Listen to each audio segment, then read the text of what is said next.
வெளிப்படுத்தின விசேஷம் 3ஆம் அதிகாரம் 7, 8 இந்த 2 வசனத்தை நீங்கள் வாசிக்கும்படி நான் அன்போடு சபையின் தூதனுக்கு நீ எழுத வேண்டியது என்னவென்றால், பரிசுத்தம் உள்ளவரும் சத்தியம் உள்ளவரும் தாவீதின் திறவுகோலை உடையவரும் ஒருவரும் பூட்டக்கூடாதபடி திறக்கிறவரும் ஒருவரும் திறக்கக்கூடாதபடி பூட்டுகிறவருமாகிய சொல்லுகிறதாவது, உன் கிரியைகளை அறிந்திருக்கிறேன். உனக்கு கொஞ்ச பலன் இருந்தும் நீ என் நாமத்தை மறுதலியாமல் என் வசனத்தை கை கொண்டபடினால் இதோ திறந்த வாசலை உனக்கு முன்பாக வைக்கிறேன், அதை ஒருவனும் பூட்ட மாட்டான். கர்த்தர் சொல்றாரு பாருங்க. நான் உங்களுக்கு சொன்ன வாக்குத்தத்தங்கள் நம்முடையது. இன்றைக்கும் ஒரு ஆசீர்வாதமான வார்த்தைகளை நம்ம தியானிக்க போகிறோம். கர்த்தர் சொல்றாரு, உனக்கு ஒரு திறந்த வாசலை நான் என்ன செஞ்சுருக்கேன், வச்சுருக்கேன். இப்போ இந்த திறந்த வாசல்லாம் என்ன, அதை ஏன் நமக்காக வச்சுருக்காரு, நம்ம என்ன செய்யணும், நம்ம எப்படிப்பட்டவங்க, இப்படியெல்லாம் நம்ம இன்றைக்கி தியானித்து ஆசீர்வாதமாக நம்ம கடந்து போக போகிறோம். கர்த்தர் சொல்றாரு, உனக்கு கொஞ்சம் பலன் இருந்தும் என்னை மறுதளிக்காமல் இந்த வருஷம் முழுவதும் எனக்கு நீ உண்மையாக இருந்த, இந்த வருஷம் முழுவதும் என் நாமத்தை நீ மகிமைப்படுத்தின, இந்த வருஷம் முழுவதும் என் நாமத்துக்காக நீ பிரயாசப்பட்ட, என் நாமத்துக்காக ஒரு பரிசுத்த வைராக்கியமான ஒரு வாழ்க்கையை நீ வாழ்ந்த, உனக்கு கொஞ்சம்தான் பலந்திருது, ஆனால் அந்த கொஞ்சம் பலத்தில் நீ உண்மையாக இருந்த.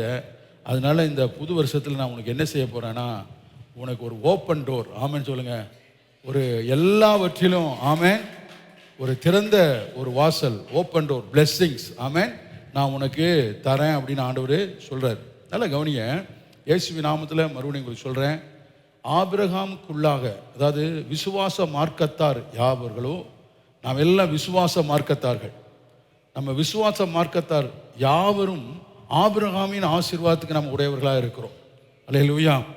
அப்போ இந்த புதிய உடன்படிக்கையில் ரட்சிக்கப்பட்ட பிள்ளைகளுக்கு கர்த்தர் நமக்கு என்ன சொல்கிறார் பாருங்க.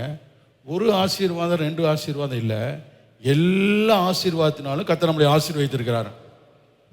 எல்லா ஆசீர்வாதத்திலும் ஆசீர்வாதம். எபேசியருக்கு எழுதின புஸ்தகம் 1ஆம் அதிகாரம், ஆமே 1ஆம் அதிகாரம் 3ஆம் வசனத்தை வாசிங்க. எபேசியருக்கு எழுதின புஸ்தகம் 1ஆம் அதிகாரம் 3ஆம் வசனத்தை வாசிங்க. எபேசியர் 1:3. நம்முடைய கர்த்தராகிய இயேசு கிறிஸ்துவின் பிதாவாகிய தேவனுக்கு ஸ்தோத்திரம். எல்லாம் சொல்லுங்க. நம்முடைய கர்த்தராகிய இயேசு கிறிஸ்துவின் பிதாவாகிய தேவனுக்கு ஸ்தோத்திரம். நல்லா பேசுங்க. பிதாவாகிய தேவனுக்கு ஸ்தோத்திரம். அவர் கிறிஸ்துவுக்குள், சொல்லுங்க, அவர் கிறிஸ்துவ, சத்தமா சொல்லுங்க, அவர் கிறிஸ்துவுக்குள். நம்ம யாருக்குள்ள இருக்கிறோம்? கிறிஸ்து யாருக்குள்ள இருக்காரு? நாம யாருக்குள்ள இருக்கிறோம்? நல்லா வாய்த்த சொல்ல, நான் கிறிஸ்துவுக்குள் இருக்கிறேன், கிறிஸ்து எனக்குள் இருக்கிறார். நான் கிறிஸ்துவுக்குள் இருக்கிறேன், கிறிஸ்து எனக்குள்ளே இருக்கிறார். ஆமென். ஆசீர்வாதத்தினுடைய சொந்தக்காரர், ஆசீர்வாதத்தின் ஊற்று எங்க இருக்கு? நமக்குள்ள இருக்கு. நாம யாருக்குள்ள இருக்கிறோம்? அவருக்குள்ள இருக்கோம். அப்ப கிறிஸ்துவுக்குள், நல்ல கவனிங்க, பிதாவாகிய தேவனுக்கு ஸ்தோத்திரம். அவர் கிறிஸ்துவுக்குள் உன்னதங்களிலே ஆவிக்குரிய சகல ஆசீர்வாதத்தினாலும் நம்மை ஆசீர்வதித்திருக்கிறார். சொல்லுங்க, என்னை ஆவிக்குரிய சகல ஆசீர்வாதத்தினாலும் ஆசீர்வதித்திருக்கிறார். ஏன் இப்படி அங்க சகல ஆவிக்குரிய ஆசீர்வாதத்தினாலும் நம்மை ஆசீர்வதித்திருக்கிறார் அப்படின்னு ஆவியானவர் நமக்கு எழுதியிருக்கிறார்னா, இயேசு நமக்காக மரித்து உயிர்த்த பொழுது நாம இல்லை, நாம் இருந்தோமா? இல்லை. அப்ப இயேசு, கவனிய, அவர் மரித்து உயிர்த்து இன்றும் ஜீவனோடு இருக்கிறவர் நமக்காக எல்லா ஆசீர்வாதத்தையும் உன்னதத்திலே ஆவியிலே நமக்கு சம்பாதித்து வைத்து விட்டார். இப்ப இதையெல்லாம் நம்ம எப்படி பெற்றுக்கொள்ள முடியும் அப்படின்னா, விசுவாசத்தில் பெற்றுக்கொள்ள முடியும். நம்ம இருக்கிறது இருந்தால் தானே பெற்றுக்கொள்ள முடியும். கர்த்தர் நமக்கு எல்லாவற்றையும் செய்து முடித்திருக்கிறபடினாலே இப்போ நம்ம விசுவாசத்தில் அதை என்ன செய்ய முடியுது, பெற்றுக்கொள்ள முடிகிறது. உன்னதத்தின் சகல ஆசீர்வாதத்தினாலும் கர்த்தர் நம்ம என்ன செஞ்சிருக்காரு, ஆசீர்வதி. பக்கம் சொல்லுங்க, எல்லா ஆசீர்வாதத்தினாலும் கர்த்தர் உங்களை ஆசீர்வதித்து இருக்கிறார். சத்தமா சொல்லுங்க, எல்லா ஆசீர்வாதத்தினாலும் கர்த்தர் நம்ம என்ன செஞ்சிருக்காரு, ஆசீர்வதித்து இருக்கிறார். அப்ப நான் சொல்ல நல்லா கவனிங்க. வாசல் சொல்லுங்க, திறந்த வாசலை உனக்கு முன்பாக என்ன செய்றேன், வைக்கிறேன். அதை ஒருவனும் என்ன செய்ய மாட்டான், பூட்ட மாட்டான். நல்லா கவனிங்க, ஒருவனும் பூட்ட முடியாது. நான் திறந்து விட்டுருக்கேன், ஒருத்தர் என்ன செய்ய முடியாது, பூட்ட முடியாது. நான் பூட்டிட்டா யாரும் என்ன செய்ய முடியாது, திறக்க முடியாது. ஆனால் நான் உனக்கு முன்னால என்ன வச்சிருக்கேன்னா, திறந்த வாசலை நான் என்ன செஞ்சிருக்கேன், வச்சிருக்கேன். திறந்த வாசலை வைத்திருக்கேன். வாசிங்க, இன்னொரு வசனம் வாசிங்க. மீகா எழுதின புஸ்தகம் 2ஆம் அதிகாரம் 13ஆம் வசனத்தை வாசிங்க. தடைகளை நீக்கி போடுகிறவர் அவர்களுக்கு முன்பாக நடந்து போகிறார். அவர்கள் தடைகளை நீக்கி வாசலால் உட்பிரவேசித்து கடந்து போவார்கள். அவர்கள் ராஜா அவர்களுக்கு முன்பாக போவார். கர்த்தர் அவர் முன்னிலையிலே நடந்து போவார். அல்லேலூயா.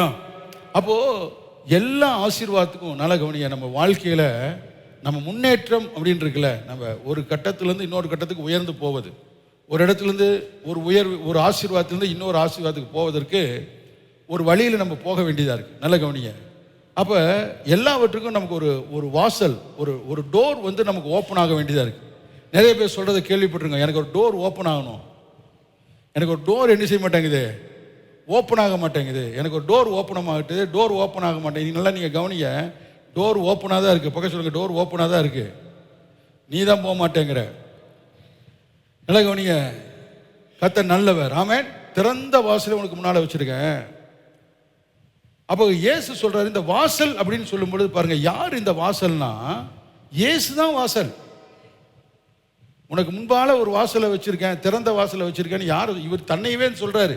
நல்லா கவனிங்க, தன்னையவே என்ன சொல்கிறாரு, நானே வாசல், நானே வாசல். வாசிக்கலாம் 9 யோவான் 10ஆம் அதிகாரம் 9ஆம் வசனத்தை வாசிங்க. யோவான் 10:9 வாசிங்க. நானே வாசல். வாசிக்கிறீங்களா? நானே வாசல், என் வழியாய் ஒருவன் உட்பிரவேசித்தால் அவன் ரட்சிக்கப்படுவான். அவன் உள்ளும் புறமும் சென்று மேய்ச்சலை கண்டடைவான். ஆமென் சொல்லுங்க. நானே என்னது வாசல். எனக்கு அருமையான தேவ பிள்ளைகளை நல்லா கவனிங்க. பழைய ஏற்பாட்டில், பழைய உடன்படிக்கையில் எசேக்கியாட்ட தேவாலயத்தில் கூட்டிகிட்டு போய் காட்டும் பொழுது அங்கே கர்த்தர் பாருங்க, ஒவ்வொரு கோத்திரங்களுக்கும் ஒரு வாசல் வச்சிருக்கார். ஒவ்வொரு கோத்திரங்களுக்கும் ஒரு வாசல், ஒவ்வொரு கோத்திரங்களுக்கும் ஒரு வாசல் இருக்கிறத அங்கே வாசிக்கலாம்.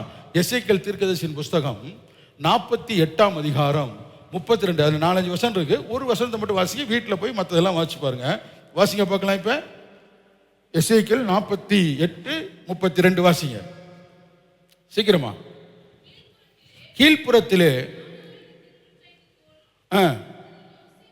ஒரு யோசேப்புக்கு இப்படி பாருங்க, அங்க எல்லா கோத்திரத்துக்கும் என்ன இருக்கு, ஒரு வாசல் இருக்கு. நல்ல கவனிங்க, தெரிந்து கொள்ளப்பட்ட கோத்திரங்களுக்கு ஒரு வாசல்.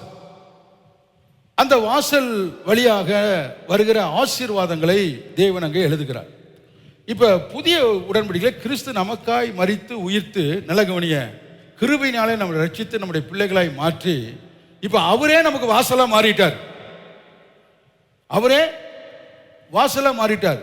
அப்ப நல்ல கவனிங்க, அவரே வாசல்னா நான் மறுபடியும் சொல்றேன், ஒவ்வொரு ஆசீர்வாதத்துக்கும் ஒரு டோர் ஓப்பன் ஆக வேண்டியதா இருக்கு. ஏன் இந்த வாசல் அப்படின்னு சொல்றாருன்னா, ஏன் இங்க வாசல், இப்போ பைபிள்ல பாத்தீங்கன்னா ஒவ்வொரு வேர்டுக்கும் பாத்தீங்கன்னா அது பின்னால சில அர்த்தங்கள் இருக்கு. அதாவது எப்படின்னு கேட்டீங்கன்னா, ஒரு வார்த்தை சொல்றாரு, கதவுன்னு சொல்றாரு, ஒரு பூவை பத்தி பேசுறாரு, இல்லை இருவரும் கருக்குள்ள பட்டையன்னு பேசுறாரு. இப்படியெல்லாம் பேசும் பொழுது அது யூதர்களுக்கு புரியும்படியா அவர் பேசுறாரு. நல்லா கவனிங்க. இப்ப வாசல்னா உங்களுக்கு புரியும். எப்படி புரியும்னா, இப்ப யோசுவா எரிகோ பட்டணத்துக்குள்ள போகும் பொழுது வாசல் அடைக்கப்பட்டதா இருந்து, கவனிங்க, உள்ளேயும் யாரும் போக முடியாது, வெளியே யாரும் வர முடியாது. அப்ப அந்த தூதர்கள் அந்த வேவு பார்க்க போனவர்கள் போன உடனே கதவு என்ன செஞ்சது? அடைக்கப்படும். தேசத்துடைய கதவு என்ன செய்யும்? அடைக்கப்படும். ஒரு ஊருக்கே பார்த்தீங்கன்னா அதுக்குள்ள என்ட்ரு ஆகிறதுக்கு ஒரு கதவு இருக்கும். அந்த கதவு வந்து சாத்திட்டா யாரும் என்ன செய்ய முடியாது? உள்ளே போக முடியாது, வெளியே வரவும் முடியாது. இப்போ அவங்களுக்கு அதனால தான் இப்போ வாசல் சொன்னால் உங்களுக்கு புரிஞ்சிடும், டக்குன்னு புரிஞ்சிடும். இப்போ எனக்கு உங்களுக்கு புரியாது. இப்போ புரியுதா உங்களுக்கு? இப்போ கொரோனா டைமில் பார்த்தீங்கன்னா எல்லா பக்கம் அடைச்சி வச்சுட்டாங்களே. இந்த ரோட்டில் போகக்கூடாது, இந்த ரோட்டில் போகக்கூடாது, இந்த ரோட்டில் போகக்கூடாது, அடைச்சி வச்சாங்களா இல்லையா? அது மாதிரி அவங்களுக்கு வந்து வாசல்லாம் டக்குன்னு புரியும் பாருங்க. வாசல்லாம் இதுக்குள்ளே போகவும் முடியாது, வரவும் முடியாது. இப்போ இயேசு வர வரைக்கும் ஜனங்க ஆசீர்வாதத்துக்குள்ளே போக முடியல, விடுதலை இல்லை. புரியுதா உங்களுக்கு? இப்போ அவர் சொல்றாரு, நானே இப்போ உனக்கு வாசலாக என்ன செஞ்சுட்டேன்? மாறிட்டேன். அப்படின்னா என்னத்தான்? உங்களுக்கு எந்த ஆசீர்வாதம் வேணும்னாலும் டோர் ஓப்பன் பண்ணல அப்படின்னு நீ காத்திருக்க வேண்டிய அவசியம் இல்லை. ஜீசஸே உனக்கு வாசலா இருக்காரு. விசுவாசமா உள்ள போனேனா நீ நல்ல மேய்ச்சலை காணலாம். எங்கள்கிட்டையும் உங்கள்கிட்ட இருக்கக்கூடிய பிரச்சனை என்னன்னா, நல்லா கவனிக்கிறீங்களா? யாரும் இல்லை, உங்களுக்கு கதவு என்ன செய்யல, திறக்கல, எல்லாமே அடைக்கப்பட்டது போல இருக்கு. நீங்க நல்லா புரிஞ்சுங்க, அந்த அடைப்பை கர்த்தர் மாற்றிட்டாரு. ஆமென். ஒருவருமே பூட்ட முடியாதபடி இப்ப கர்த்தர் திறந்து வச்சுட்டாரு. வானம் வெண்கலமாச்சு. அப்படின்னு என்ன? வானம் வந்து பூட்டப்பட்டதா இருந்தது, மழை பூட்டப்பட்டதா இருந்தது, ஆசீர்வாதம் பூட்டப்பட்டதா இருந்தது, எல்லாமே பூட்டப்பட்டதா இருந்தது. அதனால சொல்றாரு, நான் உனக்கு முன்பாய் போய் கோணலானவைகளை செவ்வையாக்குவேன், இரும்பு தாழ்பால்களை உடைத்து வெண்கல கதவுகளை உடைத்து ஒளிப்பிடங்கள் இருக்கிற பொக்கிஷங்களை நான் உனக்கு எடுத்து என்ன செய்வேன்? தருவேன். ஏன்னா அதெல்லாம் அடைக்கப்பட்டதா இருக்கு. நல்லா கவனிங்க, எல்லாம் அடைக்கப்பட்டதா இருக்கு. ஏன்னா மனிதனுடைய பாவத்தினாலே எல்லாம் அடைக்கப்பட்டதா போயிடுச்சு. ஆனா ஜீசஸ் வந்து நம்முடைய பாவங்களை மடித்து, நம்ம பாவங்களை எல்லாம் மன்னித்து அப்படி நம்மளை பிள்ளையாய் நம்மளை வச்சிருக்காரு பாருங்க. இப்ப நமக்கு எல்லாம் எப்படி இருக்குன்னா ஓப்பன் டோர். சொல்லுங்க, எத்தனை பேருடைய கண்ணு திறக்குது? இப்போ நமக்கு எப்படி இருக்கு? எல்லாம் ஓப்பன் பண்ணி வச்சிருக்காரு. இயேசு ஒருவருமே பூட்ட முடியாத அளவுக்கு திறந்த வாசலை கத்த வச்சு. அப்ப திறந்த வாசல் யாரு? இயேசு. ஆமான்னு சொல்லுங்க. அதனாலதான் வசனம் சொல்லுது பாருங்க, அநாதி கதவுகளே உங்கள் தலைகளை உயர்த்துங்கள். ஆமென். மகிமையின் ராஜா என்ன செய்வாரு? வாசல்களே உங்கள் தலைகளை என்ன செய்யுங்க? உயர்த்துங்க. ஏன் அப்படி சொல்லுது அப்படின்னா, அவர் எவ்வளவு தீர்க்கதரிசனமா சொல்றாரு பாருங்க. ஏன்னா இப்ப அந்த வாசலாகிய ஜீசஸ், ஆமென், யாருக்குள்ள வந்திருக்கிறாரு? நமக்குள்ள வந்திருக்கிறாரு. ஆமென் சொல்லுங்க. கர்த்தர் நல்லவர். புரியுதா உங்களுக்கு? இப்ப அதனால நமக்கு வந்து இப்ப அடைக்கப்பட்டது அப்படின்னு எதுவுமே இல்லை. விசுவாசத்தினாலே நீதிமான் பிழைக்கிறான். தன் விசுவாசத்தினாலே நீதிமான் பிழைக்கிறான். எந்த நன்மை வேணும்னாலும் அவருக்குள்ள என்ன செய்யலாம்? இருக்கு. அவருக்குள்ள சகலமும் சம்பூர்ணமா இருக்கு. அவரை கொண்டு சகலவற்றை கர்த்தர் உண்டாக்கினார். அவருக்குள்ள சகல நன்மைகள் என்ன இருக்கான்? சம்பூர்ணமா வாசமா இருக்கான். அவரே வாசலா இருக்கால. நீங்க உட்பிரவேசித்து அவருக்குள்ள போய் அப்படின்னா என்ன அர்த்தம்னா, அவர்கிட்ட போயிட்டு கேட்டு அவரோட உறவாடி அவருடைய பிரசன்னத்தில் நனைந்து அவர் வாக்குத்தத்தங்களை விசுவாசித்து நானும் நீங்களும் அதை பெற்றுக்கொள்ளலாம் என்று சொல்லுகிறார். ஏன் என்று சொன்னால், எனக்கு அருமையான தேவ பிள்ளை நல்லா கவனிங்க, நானும் நீங்களும் ஆசீர்வதிக்கப்பட்டவர்கள்.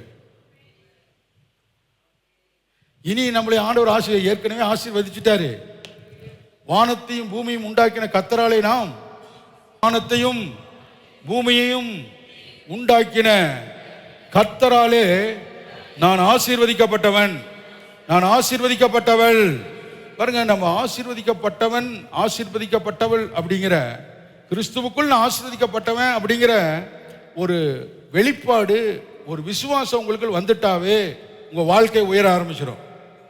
நீ யாரு? சொல்லுங்க, நீ யாரு? ஆசீர்வதிக்கப்பட்டவன். ஆசீர்வதிக்கப்பட்டவனுடைய ஒரு மனநிலைக்கு நம்ம வரும் பொழுது, நம்ம பேருக்கு தான் நம்ம ஆசீர்வதிக்கப்பன்னு சொல்றோம். ஆனா கஞ்சத்தனம் மாறல, கருமித்தனம் மாறல. புரியுதா உங்களுக்கு?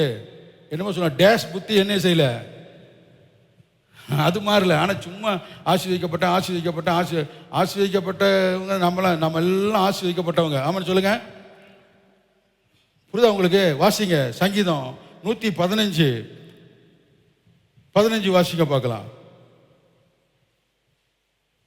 சீக்கிரமா. வானத்தையும் பூமியையும் படைத்த கர்த்தராலே நீங்கள் ஆசீர்வதிக்கப்பட்டவர்கள். ஆமென் சொல்லுங்களேன். எத்தனை பேர் விசுவாசிக்கிறீங்க? நல்ல சத்தமா இன்னொரு மாதிரி சொல்லுங்க பார்க்கலாம். வானத்தையும் பூமியையும் உண்டாக்கின கர்த்தராலே நான் ஆசீர்வதிக்கப்பட்டவன். அல்லேலூயா. நீங்க ஆசீர்வதிக்கப்பட்டீங்க. உங்களை கர்த்தர் ஆசீர்வதிக்கப்பட்டவங்களை உங்களை வச்சிருக்கனால தான் மகன், உனக்கு தமிழ் ஓகேயா? ஆசீர்வதிக்கப்பட்டதுனால தான் உங்களுக்கு திறந்த வாசலை வச்சிருக்காரு. அல்லேலூயா. சொல்லுங்க. நீங்க ஆசீர்வதிக்கப்பட்டவங்களுக்கு அடையாளம் தான் திறந்த வாசலை வச்சிருக்காரு. அதனால தான் சொல்ற, ஆசீர்வதிக்கப்பட்டவங்களே நீங்க வெளியே நிற்பானேன், உள்ளே வாருங்கள். லாபானுக்கு எவ்வளவு ஒரு ஞானம் பார்த்தீங்களா? அவன் தான் சொல்றான் தன் தங்கச்சிய, நீ கோடான கோடி பெருகுவாயாக. பெருகினாளா? பெருகினாளா? பெருகினாளா? கோடான கோடி பெருகுவாயாக. அவனுக்கு ஆபிரகாம்னு ஆசீர்வாதம் ஒன்றும் தெரியாது, எது தெரியும். ஆனால் அவருக்குள்ள ஒரு வெளிப்பாடு வந்திருக்கு பாருங்க. கோடான கோடி பெருகுவாயாகன்னு வாழ்த்துறாரு. அவர் சொல்றாரு, ஆசீர்வதிக்கப்பட்டவரே வெளியே ஏன் நிற்கிறீர்கள், உள்ளே வாருங்கள். ஆமென். இயேசுவின் நாமத்தில் சொல்றேன், வெளியே நிற்காத, திறந்த வாசல் உனக்காக இருக்கு. அதுக்குள்ள போய், அவர் தான் ஜீசஸ், உள்ளும் புறமும் நல்ல மேய்ச்சல்களை என்ன செய்யுங்க, கண்டடைங்க. ஆமென் சொல்லுங்க. அல்லேலூயா. நல்ல மேய்ச்சல், பசும்புல் மேய்ச்சல், அமர்ந்த தண்ணீர். ஆமென் சொல்லுங்க. நினத்தையும் கொழுப்பையும் உண்டது போல திருப்தியாக்குகிற, ஆவியில நிரம்புகிற இந்த அனுபவம், வார்த்தையில நிரம்புகிற அனுபவம், ஜெபத்துல நிரம்புகிற அனுபவம், கர்த்தர் உள்ளும் புறமும் வந்து நீ நல்ல மேய்ச்சலை என்ன செய்ய கண்டடைன்னு சொல்றாரு. அவர் சொல்றாரு, நான் வாசல்பா, எல்லாவற்றுக்கும் நான் தான் வாசல். உனக்கு உன் பிள்ளைக்கு திருமணம் ஆகணுமா, நான் தான் வாசல். உனக்கு நல்ல வேலை கிடைக்கணுமா, நான் தான் வாசல். உன் பிசினஸ் சக்சஸ் ஆகணுமா, நான் தான் வாசல். உன் எதிர்காலம் ஆசீர்வதிக்கப்படணுமா, நான் தான் வாசல். எல்லா நன்மைகளுக்கும் நானே வாசலாய் இருக்கிறேன். அல்லேலூயா. இதற்குள்ள நீ பிரவேசித்து நீ விசுவாசத்துல எல்லாவற்றையும் என்ன செய்ய முடியும், என்கிட்ட பெற்றுக்க முடியும்னு சொல்றாரு. எத்தனை பேர் சொல்லுங்க, எங்க விசுவாசத்தை வர்த்திக்க பண்ணுங்க ஆண்டவரே, எங்க விசுவாசத்தை நீங்க வர்த்திக்க பண்ணுங்க. நீங்க நானும் நீங்கள் என்ன செய்யறோன்னா, ஏதோ உனக்கு அந்த சாபத்துக்கு இந்த சாபத்துக்கு அவன் சபிச்சிருவான், இவன் சபிச்சிருவான். புரிதா உங்களுக்கு? அவன் எலுமிச்சம்பழம் வச்சுட்டான், இவன் வரமிளகா வச்சுட்டான். புரிதா உங்களுக்கு? அது ஏதோ ஒரு போகும்பொழுது ஏதோ ஒரு கயிறு ரோட்டில் கழண்டு விழுந்துருக்கும் பாருங்க. புரிதா உங்களுக்கு? அந்த கயிறை பார்த்துட்டு அவனை கயிறு, நான் வழியில் கயிறை போட்டுட்டான், அதை போட்டுட்டான், இதை போட்டுட்டான்னு சொல்லிட்டு நீங்கள் ஏதோ நான் நினச்சிட்டு இருக்கீங்க. நீ நல்லா கவனிங்க. பிலேயாம் சொல்கிறான், கண் திறக்கப்பட்டவன் நான் சொல்கிறேன், கண் திறந்தவன் சொல்கிறான். அவன் தீர்க்கதரிசி பாருங்க. நல்லா கவனிக்கிறீங்களா? நல்லா கவனிங்க. பிலேயாம்கிட்ட கர்த்தர் சொல்கிறாரு, அவன்கிட்ட பிலேயாம்கிட்ட சொல்கிறாரு, பிலேயாம் நான் சொல்கிறத நீ என்ன செய்யணும், நீ சொல்லணும். அங்கே போனால் அவனுக்கு முன்னால் நிறைய காசு கொடுக்குறாங்க, எல்லாம் உனக்கு வேண்டியதெல்லாம் தரேங்கிறான். ஆனால் பிலேயாம் சொல்கிறான், இங்கே பாரு, நீ என்ன கொடுத்தாலும் சரி, கர்த்தர் என்ன சொல்கிறாரோ அதைத்தான் நான் என்ன செய்வேன். மக்களை கொஞ்சம் நல்லா நீங்கள் கவனிச்சு பாருங்க. ஜனங்கள்கிட்ட பல குறைகள் இருக்கு. ஜனங்க பாளையம் இறக்கி இருக்கிறாங்க. அவங்கள எல்லாமே பர்ஃபெக்ட்னு சொல்ல முடியாது. அவன் என்னென்ன பண்ணிட்டு இருந்தான்னு தெரியாது. எல்லாத்துலேயும் குறை இருக்கு. ஆனால் அவன் தீர்க்கதரிசி கண் திறந்து பார்க்கும் பொழுது அவன் சொல்றான், ஆஹா, இந்த ஜனங்கள் எவ்வளவு அழகானவர்கள். ஆமென். இவர்களை ஆசீர்வதிப்பதே கர்த்தருக்கு பிரியம். அவர் சொல்றார், கர்த்தர் ஆசீர்வதிக்கப்பட்டவனை நான் சபிப்பது எப்படி? கர்த்தரால் ஆசீர்வதிக்கப்பட்டவங்களை நாம சபிக்கவே முடியாது. நான் சொல்றவங்களை யாரும் சபிக்க முடியாது. நான் சொல்ல உங்களுக்கு புரியுது? உங்களை சபிக்க முடியாது. நல்லா கவனிங்க. இப்போ தாங்க இந்த ட்ரோன் எல்லாம் கண்டுபிடிச்சிருக்கான். ஏவுகணை இந்த ட்ரோன் போய் அடிச்சு டிஷ்ஷுன்னு வானத்திலே இது பண்ணியிருந்தான். ஆவிக்குரிய வாழ்க்கையில் கர்த்தர் அன்னைக்கே பல ஆவிக்குரிய ட்ரோனை வச்சிருக்காரு. புரியுதா உங்களுக்கு? உங்களை ஆசீர்வதிக்கப்பட்டவங்களை கர்த்தர் வச்சிருக்கனால எப்படிப்பட்ட சாபங்கள் வந்தாலும் அதை அடிச்சு நொறுக்கிடும். நம்புறீங்களா? எத்தனை பேர் நம்புறீங்க? நீங்க ஆசீர்வதிக்கப்பட்டவர்கள். அல்லேலூயா. அதனாலதான் கர்த்தர் சொல்றார், உன்னதத்தின் சகல ஆசீர்வாதத்தினால் நான் உன்னை செஞ்சிருக்கேன், நான் உன்னை ஆசீர்வதித்திருக்கப்பா. ஆமென். இயேசு நல்லவர். அல்லேலூயா. இன்னொரு வசனத்தை வாசிங்க, அதே சங்கீதத்தில். ஆமென். தேவன் நல்லவர். 37:22 கொஞ்சம் வாசிங்க பார்க்கலாம். சங்கீதம் 37:22 சீக்கிரம் வாசிங்க. அவரால் ஆசீர்வதிக்கப்பட்டவர்கள். ஆமென் சொல்லுங்க. சுதந்திரிப்பீங்க நீங்க. இந்த வருஷம் நம்ம சுதந்திரிப்போம், சில நன்மைகளை சுதந்திரிப்போம், ஆசீர்வாதங்களை சுதந்திரிப்போம். ஆமென் சொல்லுங்களேன். ஆசீர்வதிக்கப்பட்டவங்க நீங்க. அல்லேலூயா. சுதந்திரிக்கணும்னா ஒரு இடத்துக்கு போகணுமா இல்லையா? தங்கங்களா, கவனிக்கிறீங்களா மக்களே? புரியுதா உங்களுக்கு? சுதந்திரிக்கணும் என்ன பண்ணணும்? இருக்கிற இடத்த விட்டு என்ன செய்யணும்? போகணும். இருக்கிற இடங்களை விட்டு. புரியுதா உங்களுக்கு? அதாவது அப்படின்னா என்ன அர்த்தம்? ஏதாவது ஒன்று கத்தரை நம்பி என்ன செய்யணும்? வேலை செய்யணும். சொல்லுங்க, வேலை செய்யணும். கையின் பிரயாசத்தை என்ன செய்வாராம்? ஆசீர்வதிப்பார். ஆமாம், வெறுங்கையை ஆசீர்வதிக்கிறேன் கத்தர் சொல்ல. நீ கையிட்டு செய்யும் வேலைகள் என்ன செய்வாராம்? நீ படிச்சினா உன்னை ஆசீர்வதிப்பாரு, வேலை செஞ்சா உன்னை ஆசீர்வதிப்பாரு. ஆமேன். ஒண்ணுமே செய்யாம என்ன ஆண்டவர் என்ன செய்ய மாட்டாரு? நீ செஞ்சேன்னா என்ன செய்யறாருங்கிறாரு? விசுவாசம் ஏதாவது ஒன்று செய்யும். விசுவாசம் என்ன செய்து? ஏதாவது ஒன்று செய்து கொண்டே இருக்கிறது. விசுவாச சந்ததியார் எல்லாருமே, என்னை விசுவாசிக்கிற யாவருமே இந்த வாசலுக்குள்ள நுழைந்து உள்ளும் புறமும் சென்று நல்ல மேய்ச்சலை கண்டு நீங்க ஆசீர்வாதமா இருக்கலாம். ஆமென் சொல்லுங்க. இந்த வருஷம் மட்டும் இல்லைங்க, நீங்க ஜீவனுள்ள எல்லா வருஷமும் நீங்கள் சுதந்திரிக்கலாம். அதனாலதான் சொல்றது, ஒரு பர்டிகுலரான ஒரு காரியத்தை சொல்லி உங்களை போட்டு குழப்புகிற, உங்களை அடிமைப்படுத்துகிற எந்த காரியத்திற்கும் நீங்க என்ன செய்யக்கூடாது? இடம் கொடுக்க கூடாது. ஆமென் சொல்லுங்க. உண்மையா இல்லைங்களா? சொல்லுங்க மக்களே. இந்த வருடம் கர்த்தர் உனக்கு முன்பாய் போவார். அடுத்த வருடம் சொல்லுங்க, சொல்லுங்க, எல்லா வருடமும் அவர் எனக்கு முன்பாய் போவார். நான் எங்கெல்லாம் மூவ் பண்றேனோ அங்கெல்லாம் ஆண்டவர் மூவ் பண்ணுவார். மேக ஸ்தம்பம், அக்னி ஸ்தம்பம் மூவ் பண்ணா மக்கள் மூவ் பண்ணது பழைய உடன்படிக்கை. இப்ப எனக்குள்ள வாழ்றவரு, நான் எங்க போனாலும் அவரு என்னோட வர்றது புதிய உடன்படிக்கை. புரிஞ்சிருச்சா உங்களுக்கு? அது ஒரு பர்டிகுலர் காரியத்தை வச்சு அதுதான் இந்த வருஷம். அப்படி கிடையாது. ஏன்னா நீங்க ஆபிரகாமுடைய விசுவாசத்தினுடைய சந்ததியில கர்த்தர் நம்மளை கொண்டு வந்திருக்கிறார். ஓகேயா? அப்ப ஆசீர்வதிக்கப்பட்ட நம்ம என்ன செய்யறோம்? சுதந்திரிக்கிறோம். ஓகேயா? இப்ப பாருங்க, வாசிங்க ஆதியாகமத்தின் புஸ்தகம் 12ஆம் அதிகாரம். ஆமென். 2:3 இந்த வசனத்தை வாசிங்க. பாருங்க, நான் உன்னை பெரிய ஜாதியாக்கி உன்னை ஆசீர்வதிப்பேன், உன்னை பேரை பெருமைப்படுத்துவேன், நீ ஆசீர்வாதமா இருப்பாய், உன்னை ஆசீர்வதிக்கிறவர்களை ஆசீர்வதிப்பேன், உன்னை சபிக்கிறவனை நான் சபிப்பேன். நல்ல கவனிங்க. உனக்குள்ளாக பூமியில் உள்ள சகல ஜாதிகளும் என்ன செய்யுமா? ஆசீர்வதிக்கப்படும். யாருக்கு இந்த வார்த்தை சொன்னாரு? ஆபிரகாம் சொன்னார். இப்ப நம்ம யாருடைய சந்ததியா இருக்கிறோம்? எதனால அவருடைய சந்ததியா மாறணும்? விசுவாசம். வாசிங்க இன்னொரு வசனம், ஆதியாகமம் 18ஆம் அதிகாரம் 17ஆம் வசனத்தை வாசிங்க பார்க்கலாம். அப்பொழுது கர்த்தர் ஆபிரகாம் பெரிய பலத்த ஜாதி ஆவதினாலும் அவனுக்குள் பூமியில் உள்ள சகல ஜாதிகளும். சொல்லுங்க, நம்மளை சேர்த்து சொல்றாரு. யாரையும் சொல்றாரு? நம்மையும் சேர்த்து சொல்றாரு. உலக தோற்றத்துக்கு முன்பே கிறிஸ்து இயேசுவுக்குள்ள நம்மளை என்ன செஞ்சிருக்காரு? முன்குறிச்சு வச்சிருக்காரு. பாருங்க, ஆபிரகாம் பலத்த ஜாதி பெரிய ஆசீர்வாதமா மாறுறதுனாலையும் அவனுக்குள்ள சகல ஜாதியும் ஆசிங்க ஆசீர்வதிக்கப்படுவதினாலும். ஆமென் சொல்லுங்க. அவனுக்குள்ள சகல ஜாதி என்ன செய்து? நான் மறுபடியும் சொல்றேன், நீங்க ஆசீர்வதிக்கப்பட்டவர்கள். அல்லேலூயா. நீங்க ஆசீர்வதிக்கப்பட்டனால தான் கர்த்தர் ஓப்பன் டோரா, அவரா உங்களுக்கு டோரா மாறி இருக்காரு.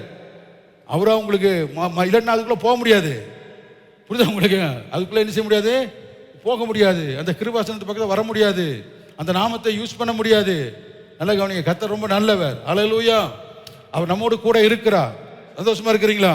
இப்ப சகல ஜாதிகளும் உனக்குள்ள செய்து ஆசீர்வதிக்கப்படுது. வாசிங்க கலாத்தியர் 3ஆம் அதிகாரம் 8-9. சீக்கிரமா வாசிங்க. கலாத்தியர் 3ஆம் அதிகாரம் 8-9. மேலும் தேவன் விசுவாசத்தினாலே புறஜாதிகளை நீதிமான் ஆக்குகிறார் என்று வேதம் முன்னாக கண்டு உனக்குள் சகல ஜாதிகளும் ஆசீர்வதிக்கப்படும் என்று ஆபிரகாமுக்கு சுவிசேஷமாய் முன் அறிவித்தார். ஆமென் சொல்லுங்களேன். சுவிசேஷம் அல்ல, சுவிசேஷமே என்ன? நீ ஆசீர்வதிக்கப்பட்டவன். கிறிஸ்து இயேசுவுக்குள்ளாக நீங்கள் ஆசீர்வதிக்கப்பட்டவர்கள் அப்படிங்கிறதான் சுவிசேஷம். முன்னாக கண்டு ஆபிரகாமுக்குள்ள சகல ஜாதிகளும் புறஜாதிகளும் ஆசீர்வதிக்கப்படும் என்று முன்னாக கண்டு அந்தபடியே விசுவாச மார்க்கத்தார். எல்லாம் சத்தமா வாசிங்க. 9. அந்தபடியே விசுவாச மார்க்கத்தார். சத்தமா வாசிங்க. விசுவாச மார்க்கத்தார் விசுவாசம் உள்ள ஆபிரகாமுடனே ஆசீர்வதிக்கப்படுகிறார்கள். கைகளை தட்டுங்க பார்க்கலாம். எத்தனை புரிஞ்சுக்கிட்டீங்க? விசுவாசம். அல்லேலூயா. விசுவாச மார்க்கத்தை. நம்மளாம் யாரு? விசுவாச மார்க்கத்தார். இப்போ விசுவாச மார்க்கத்தாரா இருக்கிறதுனால ஆபிரகாமுக்குள்ள நம்ம எல்லாமே என்ன செஞ்சிருக்கோமா? ஆசீர்வதிக்கப்படும். எந்த ஆசீர்வாதத்தினால சொல்லுங்க? எந்த ஆசீர்வாதத்தினால? எல்லா ஆசீர்வாதத்தினால. சொல்லுங்க, எல்லா ஆசீர்வாதத்தினால. அது சுருக்கமா நல்ல கவனிங்க. உபாகமத்தில் சுருக்கமா சொல்ற பாருங்க. வானத்தின் ஆசீர்வாதம், பூமியின் ஆசீர்வாதம், ஆழத்தின் ஆசீர்வாதம், ஸ்தனங்களின் ஆசீர்வாதம், கர்ப்பத்தின் ஆசீர்வாதம். நல்ல கவனிங்க. சந்திரனால் பக்குவப்படுத்துகிற ஆசீர்வாதம், சூரியனால் பக்குவப்படுத்துகிற ஆசீர்வாதம். அப்படின்னா என்ன அர்த்தம்? இந்த ஹோல் யூனிவர்ஸ்ல என்னெல்லாம் பிளெஸிங் இருக்கோ அத்தனை பிளெஸிங்னாலும் உங்களை ஆசீர்வதிச்சிருக்காரா? விசுவாசத்தினால தான் எல்லாவற்றையுமே நம்ம பெற்றுக்கொள்ள முடியும், மாற்ற முடியும். இப்போ இன்னைக்கு பாருங்க, இன்னைக்கு நல்ல ஜெபம் பண்ணியாச்சுங்க. நல்ல கவனி, இன்னைக்கு நல்ல ஜெபம் பண்ணியாச்சு. இப்போ நாளைக்கு காலையில் அப்படியே அதே ஃப்ளோவில் நம்ம எந்திரிக்கிறோமா? இல்லை. காலையிலே விசுவாசம் தேவைப்படுது. காலையில் நல்லா ஜெபிச்சாச்சு, மதியானம் ஜெபிக்க முடியுதா? இல்லை. நேற்று ஒரு காரியத்தை வெற்றியா பண்ண, நாளைக்கு பண்ண முடியுதா? இல்லை. நேற்று செஞ்ச இன்னைக்கு செய்ய முடியலையே. அப்போ விசுவாசம் நல்லா நீங்கள் கவனிய மக்களே, நல்லா கவனிய. அதனால தான் இந்த விசுவாசத்தை அவர் துவக்கி இருக்கிறார். அல்லேலூயா. அவருடைய நாமத்தை நம்ம விசுவாசித்து கொண்டே இருக்கு. விசுவாசம் கண்டினியூவா நம்மகிட்ட என்ன செய்யணும்? நடந்து கொண்டே இருக்கக்கூடிய ஒரு காரியமா இருக்கு. அப்போ ஆபிரகாம் நல்லா கவனிய. ஆபிரகாம் பெரிய விசுவாசத்தின் தகப்பன்னு சொன்னாலும் ஆபிரகாம் நிறைய நேரத்தில் சோர்ந்து போனாரு. நிறைய நேரத்தில் சோர்ந்து போயிட்டாரு. அவர் சோர்ந்து போய் அட போகப்பா, நீங்க சொல்லி என்ன 25 வருஷம் ஆக போகுது அப்படின்னு சோர்ந்து போய் தான் அவர் ஆகாரையே கல்யாணம் பண்ணிட்டாரு. சாரா சொன்ன ரொம்ப ஆலோசனை அவருக்கு ரொம்ப எப்படி இருந்துச்சு? பெட்டரா இருந்தது. ஏன் அப்படின்னா அவர் சோர்ந்து போய் காத்திருந்து சோர்ந்து போயிட்டார். சில நேரத்தில் நீங்க பாருங்க, நமக்கு விசுவாசம் இல்லாத நேரங்களில் பிசாசு வருவான் பாருங்க. கரெக்டாக அவன் சொல்லுவான், என்ன இப்படி இருந்து நீ என்ன சாதிக்க போற? இதை செய், அதை செய். சும்மா பைபிள் பார்த்து நீ என்னத்தை கண்ட? ஒரு 2 சினிமாவை பாரு, 2 சீரியலை பாரு. யாரோ மைண்ட் வாஷ் கேட்குது, அவன் சொல்லாமையே நான் அதான் செய்கிறேன். நான் அப்படிதான். இப்போ நாம தான் நமக்குள்ள என்ன செய்யணும்? விசுவாசத்தை. அப்போ எப்படி விசுவாசத்தை பெருக செய்யறது? நல்ல கவனிங்க. விசுவாசம் எதில் வருது? கேள்வியில் வருது. கேள்வி எதில் வருது? கர்த்தருடைய வார்த்தையில் வருது. அப்போ வார்த்தையை கேட்க, வார்த்தையை படிக்க, வார்த்தையை கேட்க, கர்த்தருடைய வாக்குத்தத்தங்களை வாசிக்க, வசனத்தை வாசிக்க கேட்க உடனே நமக்குள்ள என்ன செஞ்சிருது? ஒரு விசுவாசம் வருகிறது. அல்லேலூயா. அப்படிதான் நம்ம தேவன் எப்படி வச்சுட்டாரு? விசுவாசத்தினாலே நம்ம எல்லாத்தையும் பெடும்படியாக கர்த்தர் வச்சுட்டார். அப்போ இந்த வருஷம் முழுவதும் நல்லா கவனிங்க மக்களே. ஏதோ ஒரு வார்த்தை அல்ல. ஆமென். சகல நன்மைகளினாலும் கர்த்தர் உங்களை ஆசீர்வதிப்பார். சகல ஆசீர்வாதத்தினாலும் கர்த்தர் உங்களை ஆசீர்வதித்திருக்கிறார். ஆமென். அதை நம்ம பெற்றுக்கொள்றோம். பாருங்க, கலாத்தியர் 3ஆம் அதிகாரம் கடைசி 2 வசனத்தை வாசிங்க பார்க்கலாம். கலாத்தியர் 3ஆம் அதிகாரம் கடைசி 2 வசனத்தை சீக்கிரமா வாசிங்க. கலாத்தியர் பாருங்க, யூதன் என்றும் கிரேக்கன் என்றும் இல்லை, அடிமை என்றும் சுயாதீனம் இருப்பேன். நீங்கள் ஆசீர்வதிக்கப்பட்டவர்கள், நீங்கள் ஆசீர்வதிக்கப்பட்டவர்கள், நீங்கள் ஆசீர்வதிக்கப்பட்டவர்கள், நீங்கள் ஆசீர்வதிக்கப்பட்டவர்கள். உங்கள் மூலமாக அநேகர் ஆசீர்வதிக்கப்படுவார்கள். அல்லேலூயா. நீங்க யாரை ஆசீர்வதிக்கிறீங்களோ அவங்க ஆசீர்வாதமா இருப்பார்கள். இதுதான் நாம சொல்ல முடியும். கர்த்தர் நல்லவர். புரியுதா உங்களுக்கு? அல்லேலூயா. இன்னொரு வசனத்தை வாசிங்க. தேவன் நல்லவர். எரேமியா தீர்க்கதரிசியின் புஸ்தகம். ஆமாம், எரேமியா. Praise the Lord. கர்த்தர் நல்லவர். எரேமியா தீர்க்கதரிசியின் புஸ்தகம் 3ஆம் அதிகாரம், இல்லை 31ஆம் அதிகாரம் 23ஆம் வசனத்துக்கு சீக்கிரமா வாசிங்க. அல்லேலூயா. இஸ்ரவேலின் தேவனாகிய சேனைகளின் கர்த்தர் சொல்லுகிறது என்னவென்றால், நான் அவர்கள் சிறையிருப்பை திருப்பும்போது அவர்கள் நீதியின் வாசஸ்தலமே, பரிசுத்த பர்வதமே, கர்த்தர் உன்னை ஆசீர்வதிக்க கடவர் என்று வார்த்தையை யூதாவின் தேசத்திலும் அதன் பட்டணங்களிலும் சொல்லுவார்கள். எத்தனை பேர் ரட்சிக்கப்பட்டீங்க? ஆண்டோடைய பிள்ளையா? சொல்லுங்க. ஆண்டோடைய பிள்ளை தானே? ஆண்டோடைய பிள்ளை தானே?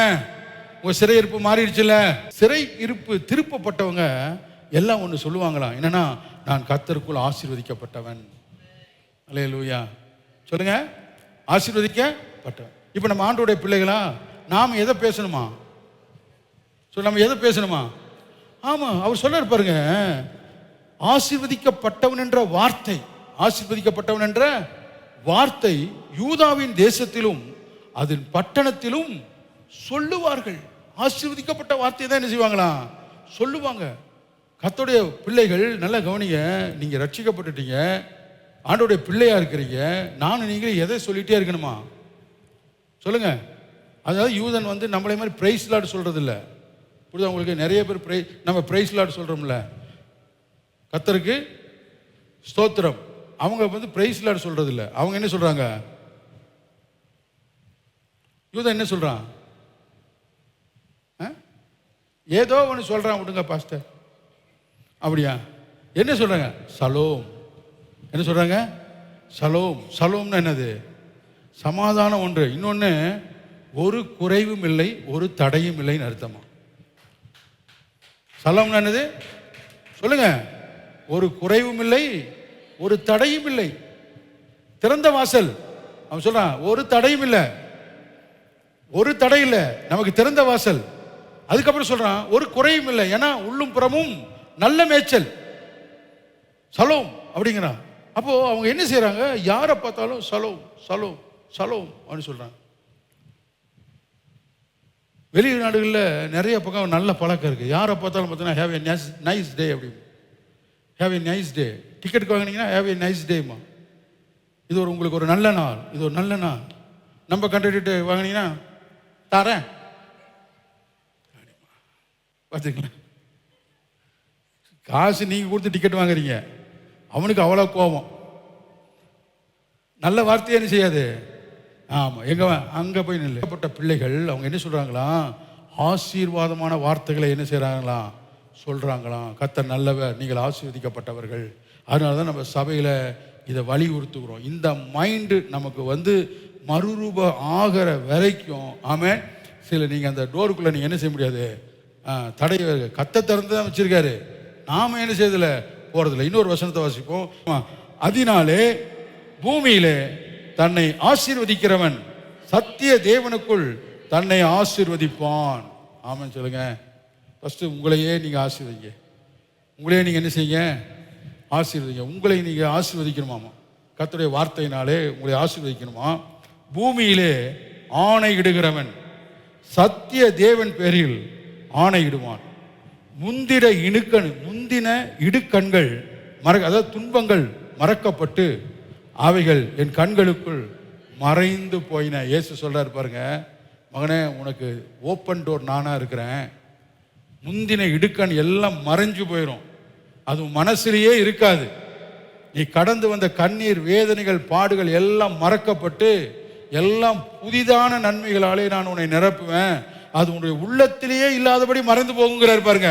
நல்லா கைத்தட்டு பார்க்கணும். ஆமா, முந்தின இடுக்கண்கள் மறக்கப்பட்டு அவைகள் என் கண்களுக்கு மறைந்து போயிருது. கண்களுக்கு என்ன செஞ்சிருமா, மறைந்து போய். ஏன் தெரியுங்களா அப்படி சொல்றாரு? நல்லா கவனிங்க. கண்களுக்கு மறைந்து போகுது. ஜீசஸ் பாருங்க, இந்த ஆடு வந்து போக்காடுன்னு சொல்லுவாங்க. லேவிய புஸ்தகத்தில் நீங்க வாசிங்க, போக்காடு. அப்ப இந்த பாவத்தை சுமந்து அந்த ஒரு ஆடை வந்து பழி செலுத்தி இன்னொரு ஆடை எடுத்துருவாங்கன்னா போக்காடா விட்டுருவாங்க. நல்லா மக்களை கவனிங்க. நீங்கள் ஒவ்வொருவரும் தேவனுடைய பரிபூர்ண நன்மைக்கு பாத்திரர்களா இருக்கிறீர்கள். ஜீசஸுடைய ரத்தம் உங்களை தகுதிப்படுத்தி இருக்கிறது. ஒருவனது தடுக்கவே முடியாதுங்க. ஆமாம் சொல்லுங்க.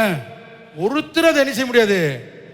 அவங்க தடுப்பாங்க, இவன் ஒருத்தரும் தடுக்க முடியாதுங்க. யாரும் தடுக்க முடியாதுங்க. அப்படி யாராவது தடுக்க முயற்சி பண்ணா கர்த்தர் அவங்களை தடுப்பார், கர்த்தர் அவர்களை மேற்கொள்ளுவார்.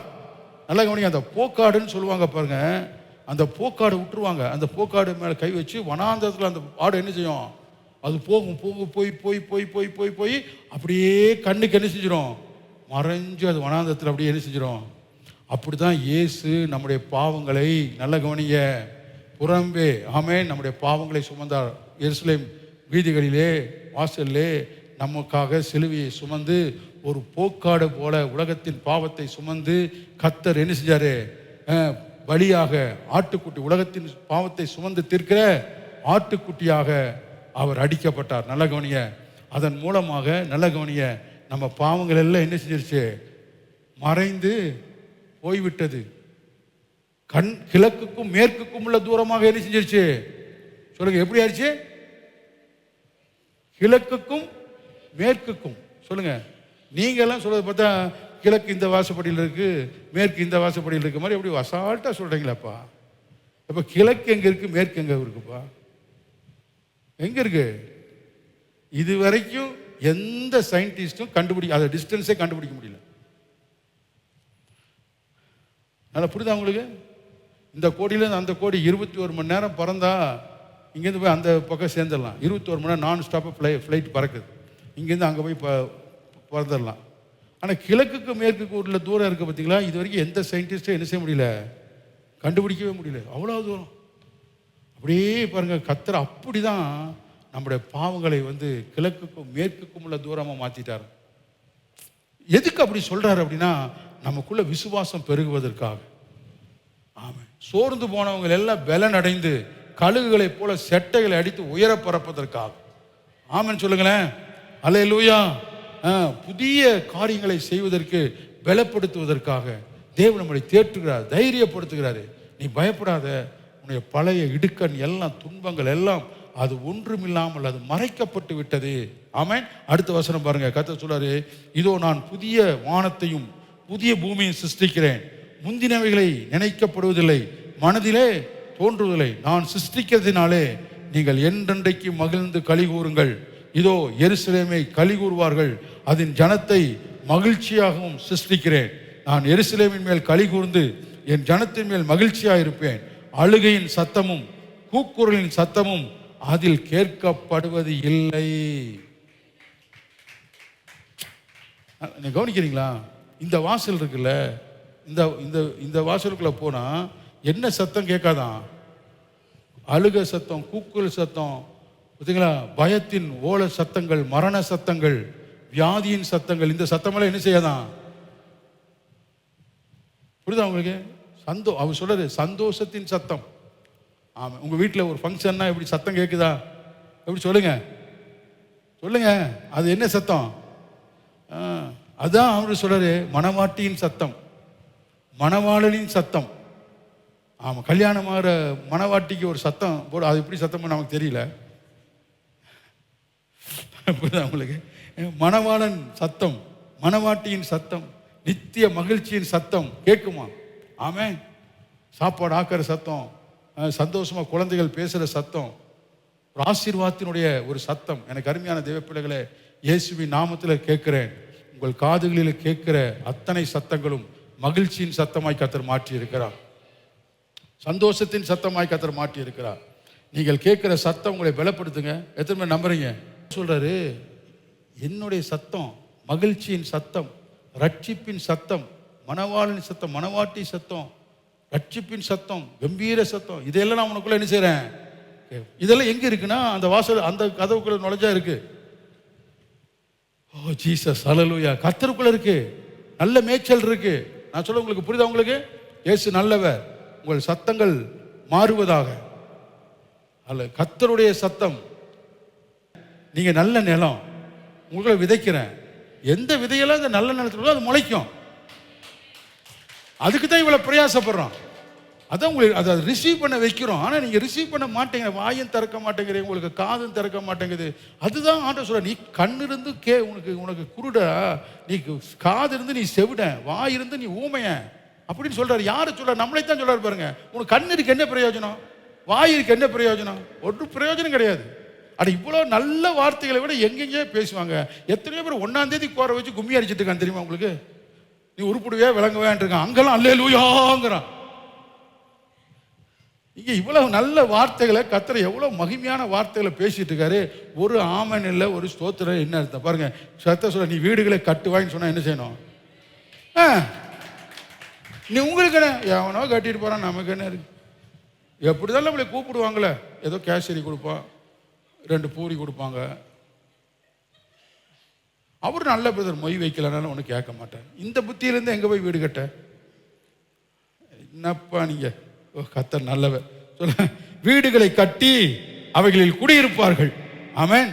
திராட்சை தோட்டங்களை நட்டி, அப்படின்னா பிசினஸ். ஆமென் சொல்லுங்க. திராட்சை தோட்டம்னா பிசினஸ். திராட்சை தோட்டத்தை நட்டி அவர்கள் கனியை என்ன செய்வாங்க? புசிப்பீங்க. பிஸ்னஸில் உங்களுக்கு நல்ல பணம் என்ன செய்யும், வரும். அடுத்து சொல்ல பாருங்க, அந்த அந்த வாசல்கள் என்னெல்லாம் இருக்கு பாருங்க. அவர்கள் கட்டுகிறதும் வேறொருவன் குடியிருக்கிறதும் இல்லைங்க. நல்லா கவனிங்க. நீங்க கட்டி தலைமுறைக்கு அந்த வீட்டில் உங்க பிள்ளை தான் இருப்பாங்க. இஎம்ஐ கட்ட முடியல, அது கட்ட முடியல, இது கட்ட முடியலன்னு கர்த்தர் உங்க வீட்டை வந்து வேற ஒருத்தன் கைக்கு போக விட மாட்டாரு. நீங்க தான் அந்த வீட்டில் இருப்பீங்க. உங்க தலைமுறை தான் இருக்கும். நீங்க தான் ஆசீர்வாதமா இருப்பீங்க. அடுத்து பாருங்க, கனி புசிக்கிறதுமா இருப்பதில்லை. நீங்க விதைக்கிறீங்க, நீங்க தான் சாப்பிடுவீங்க. சொல்லுங்க, நீங்க சாப்பிடுவீங்க. அல்லேலூயா. சொல்லுங்க, சாப்பிடுவீங்க. அல்லேலூயா. நல்லா சாப்பிடுங்க. ஆமா, விருட்சத்தின் நாட்களை போல என் ஜனத்தின் நாட்கள் இருக்கும். விருட்சத்தின் நாட்களை போல உங்க வாழ்க்கை இருக்குமா? எப்படி ஒரு விருட்சம் படர்ந்து கிளைகள்லாம் விட்டு இருக்கு பாருங்க, அந்த மாதிரி உங்களுடைய வாழ்க்கை, உங்க பிள்ளைகளுடைய பிள்ளைகள் கர்த்தருடைய வருகை தாமதமானா விருட்சம் போல உங்களுடைய வாழ்க்கை இருக்குமா? ஆமென். கர்த்தர் அடுத்து சொல்றாரு பாருங்க, நான் தெரிந்து கொண்டவர்கள் தங்கள் கைகளின் கிரியை நெடுநாளாய் அனுபவிப்பார்கள். என்ன அற்புதம் பாருங்க. ஆமென் சொல்லுங்க. உங்களுக்கு நீங்க சம்பாதிக்கிறீங்களா, நெடுநாளா அனுபவிப்பீர்களாம். எவ்வளோ பெரிய ஆசீர்வாதம் பாருங்க. நெடுநாளாய் அனுபவிப்பீர்கள். அடுத்து சொல்றாருங்க, அவர்கள் விருதாக, மக்களை நிலகவங்க, அவர்கள் விருதாக உழைப்பதும் இல்லை, அவர்கள் துன்பம் உண்டாக்க பிள்ளைகளை பெறுவதும் இல்லை, அவர்களோடு கூட அவர்கள் சந்தானமும் கர்த்தராலே ஆசீர்வதிக்கப்பட்ட சந்ததியாய் இருப்பார்கள். அதான் நான் சொல்றேன், நீங்க ஆசீர்வதிக்கப்பட்டவர்கள்.